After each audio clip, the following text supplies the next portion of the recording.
On August 11th, 2014, at approximately 11:55 a.m., Marin County Communications received a 911 telephone call reporting that a male adult had been located unconscious and not breathing inside his residence. The sheriff's office, as well as representatives of the Tiburon Fire Department and Southern Marin Fire Protection District, were dispatched to the incident with emergency personnel arriving on scene at 12 p.m. The male subject, who was pronounced deceased by firefighters from the Tiburon Fire Department at 12:02 p.m., has been identified as Robin McLaurin Williams, a 63-year-old resident of unincorporated Tiburon, California.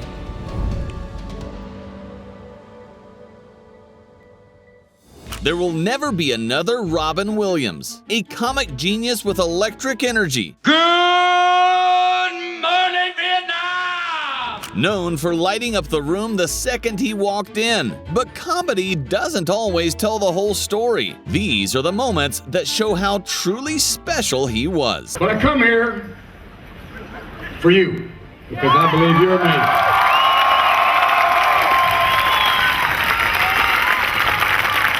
It's good to be in a room with fake beer. Having just gotten out of rehab, that's a good choice. Because I was violating my standards quicker than I could lower them. But,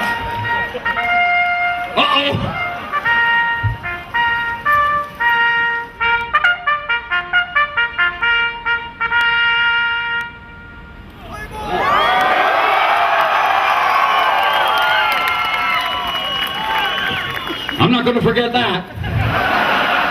I've never had an entire audience just go, "Forget you!"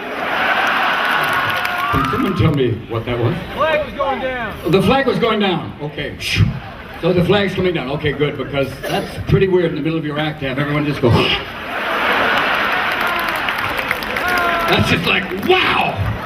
It's like in the middle of sex to go, bye-bye. It's been fun.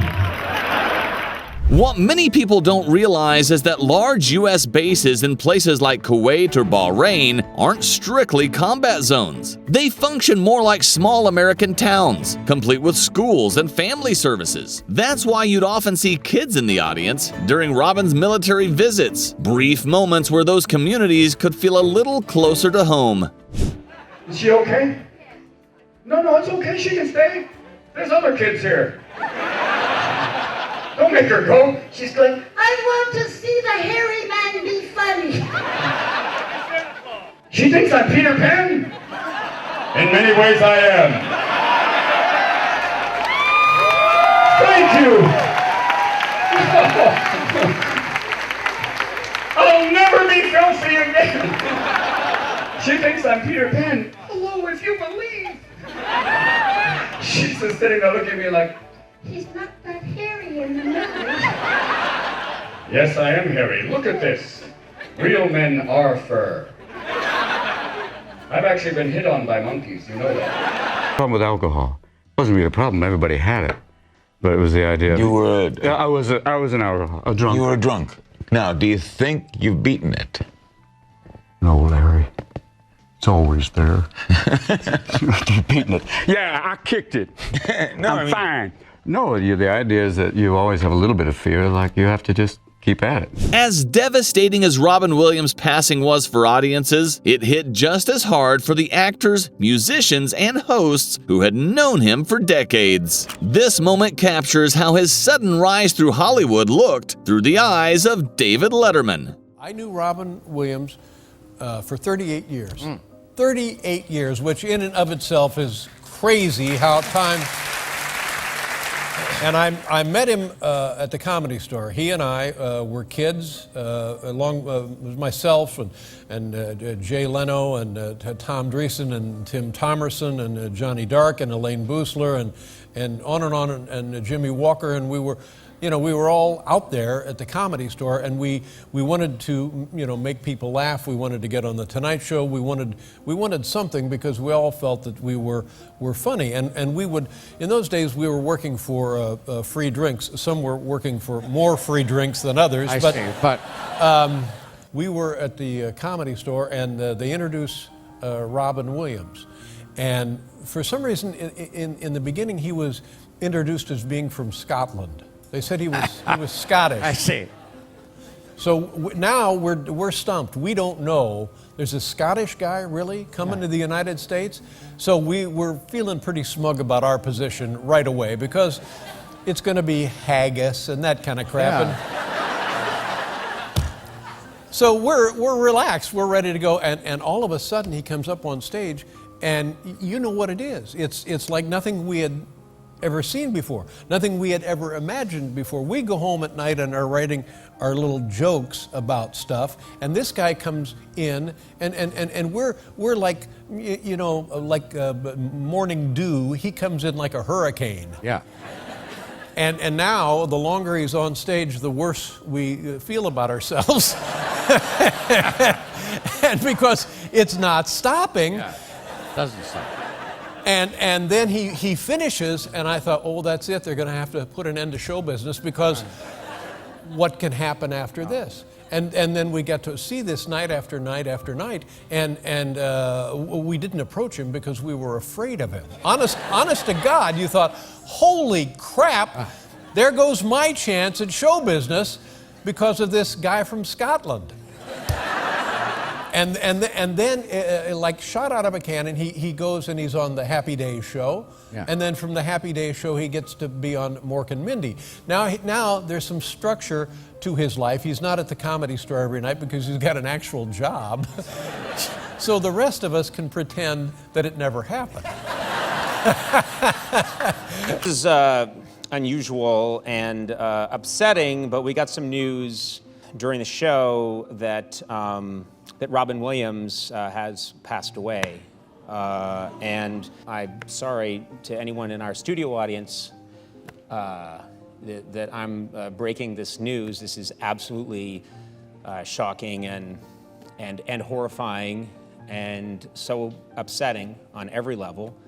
We're at the end of the show, and it just felt like we needed to just acknowledge. Obviously, we don't know much yet. We know that this has happened, and we're absolutely stunned to get this news. And I know that everybody here, we've all worked with Robin over the years. Yeah. And he was an amazingly kind and generous person, and it's got to be a terrible time for his family, and our thoughts go out to them. Robin Williams then went on to win the Oscar for Best Supporting Role that day, and it was one of the few times we ever saw him lost for words. And the Oscar goes to Robin Williams in Good Will Hunting.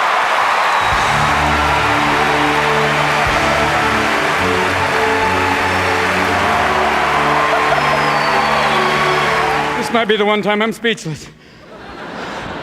Oh, thank you, Ben and Matt. I still want to see some ID. I want to thank the cast and crew, especially the people of South Boston. You're a can of corn. You're the best. I want to thank the Mashpuka Weinstein, Mazel Tov. And I want to thank Marcia for being the woman who lights my soul on fire every morning. God bless you. And most of all, I want to thank my father up there, the man who, when I said I wanted to be an actor, he said, wonderful, just have a backup profession like welding. Thank you. God bless you. Someone proposed to us, an artist, to do a bronze statue of Robin and permanently put it there.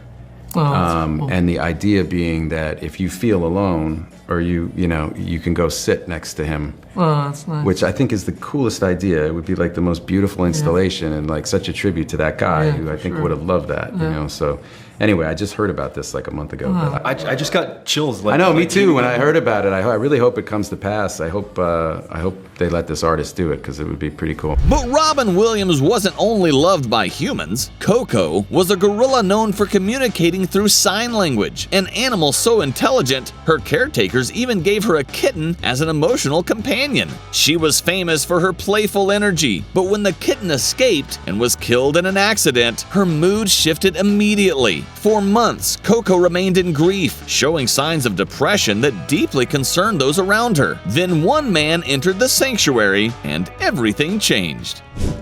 Tickle. Tickle. She wants you to tickle her. Yep, that would be good. Or in the thighs. She likes that. Tickle.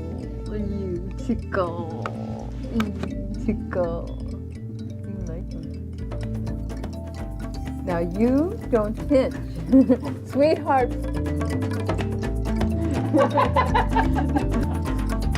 Picking pockets. She's picking your pocket. Sweetie, we're not going to monopolize. Just watch your movie. Maybe she knows you're funny. And that's it. Do you remember this? That's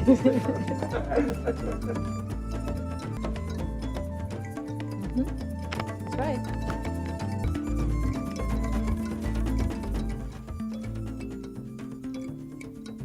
There is only one animal who can tell you if she is happy and wants to mate. That is Coco, the silverback gorilla. And she saw me, the blue-eyed simian. She was intrigued. She said to her trainer, and I went, what does that mean?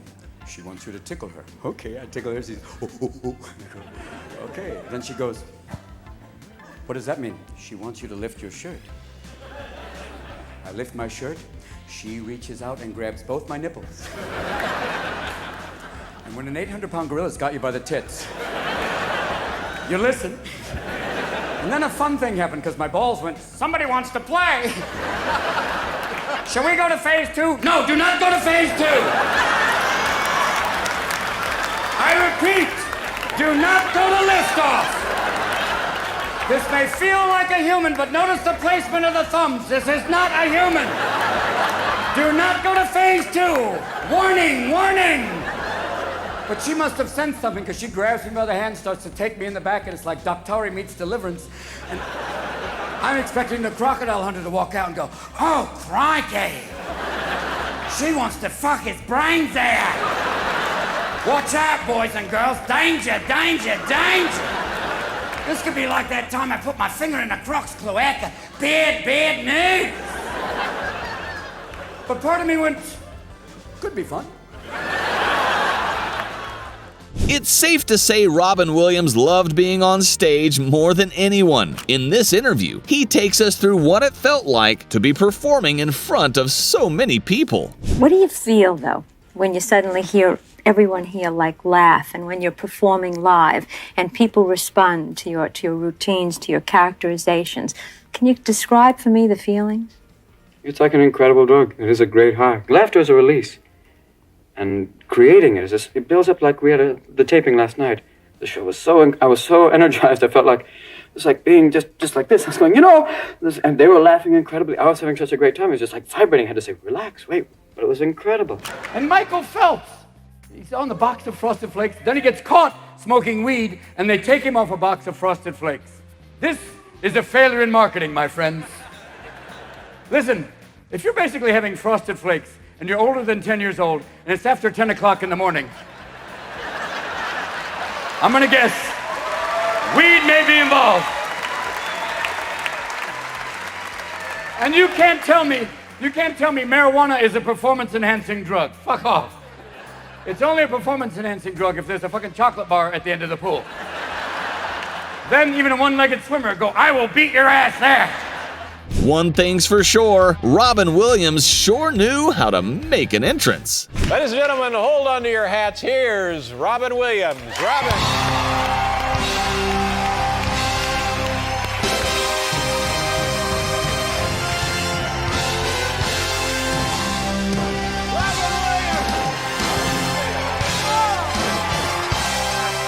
David, this is a stage for a musical. It's the David Letterman. David Letterman.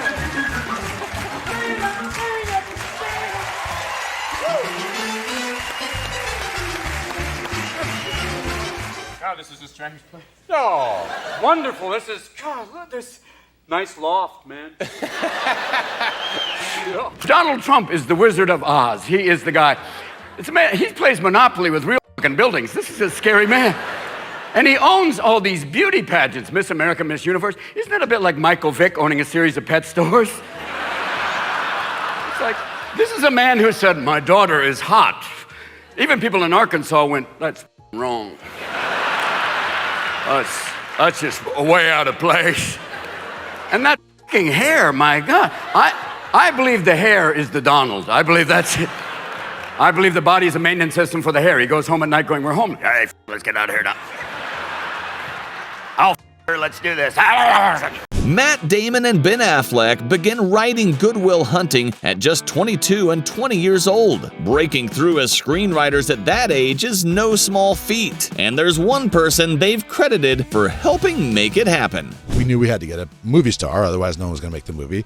So we wrote a part that would be short in duration in terms of filming, have big monologues, and be cool and would appeal to an actor. Like, we wrote that together, and once we got it made, to have Robin sign up to do it was that's really what got us a green light. And I just have so many memories of that guy. He changed our lives, and he couldn't have been more gracious, more hardworking. The last line of that movie, he reads a letter from me, and he says, "Son of a bitch, he stole my life." That wasn't scripted. Robin just did that. We had scripted that he just kind of sits there and takes it in and realizes that my character's gone, and he didn't say anything. Yeah, he just was a really special guy. Of course, there was a noticeable shift in Robin Williams' energy from his early years to his later life. This was his final interview before his passing. That was his whole role during World War II, dealing with Montgomery, Churchill, oh my God, Patton.